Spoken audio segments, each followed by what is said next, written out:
Bon matin! Il y a un truc qu'on appelle l'obsolescence programmée. Puis en gros, c'est le concept de réduire l'efficacité d'un appareil, comme un appareil électronique, à partir d'une certaine période de temps. Pour un ordinateur puis un cellulaire, c'est assez facile, pas vraiment besoin de rajouter de la programmation dans le système d'exploitation, genre pour lui donner un espèce de système d'autodestruction. T'as juste besoin de faire des nouvelles mises à jour qui vont monopoliser un petit peu plus de RAM, puis un petit peu plus de valeur, puis de ressources du processeur. Par exemple, Mac, Apple, qui rajoute un petit peu plus de graphiques à chaque nouvelle version pour justement utiliser un petit peu plus de cartes graphiques. Alors c'est pas nécessairement le but principal, mais ça fait partie du marketing de leurs produits. Puis ça fait qu'avec le temps, les ordinateurs qui sont un petit peu plus vieux vont avoir de plus en plus de difficultés, puis ils vont ralentir un peu. Puis ça va faire que les mêmes logiciels que tu utilisais il y a 5 ans vont rouler un tout petit peu plus lentement maintenant.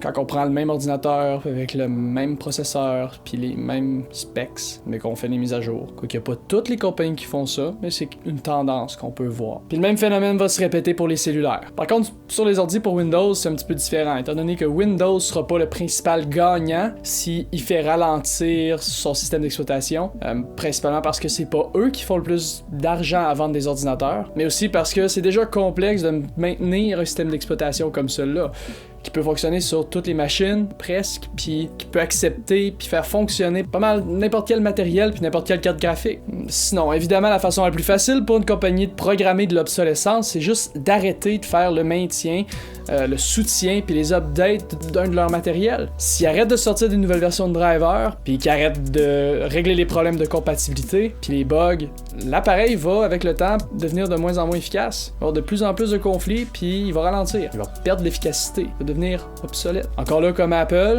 qui a cette année arrêté de supporter QuickTime sur Windows. Genre, ça paraît stupide pis inutile, mais QuickTime, s'il est pas entretenu, ça permet comme une porte d'entrée pour les virus. Ça fait une brèche dans la sécurité de ton ordinateur. Sinon, pour les accessoires, comme les speakers, les souris, les claviers, c'est le même principe, un peu. On verra pas ça pour des accessoires à 60$, mais pour des appareils de plus de 100$, c'est quelque chose qu'on peut observer. Comme je disais, arrêter de supporter les erreurs de compatibilité puis les bugs, ça fait qu'éventuellement, il va fonctionner moins bien. Mais anyway, l'électronique, c'est pas tout. Genre, à peu près tout ce qui est essentiel sur le marché a une espèce d'obsolescence programmée. En fait, c'est plus une question de design, puis de compromis. Genre, les compagnies cherchent pas nécessairement à vous faire payer plus cher, mais c'est justement ce qui peut réduire la qualité puis la longévité des matériaux qui vont être utilisés. Ton char, par exemple. Les voitures sont pas vraiment designées pour durer plus que 10 ans. Bon, ça dépend d'où tu vis, là. Mais ici, 10 ans, c'est un miracle.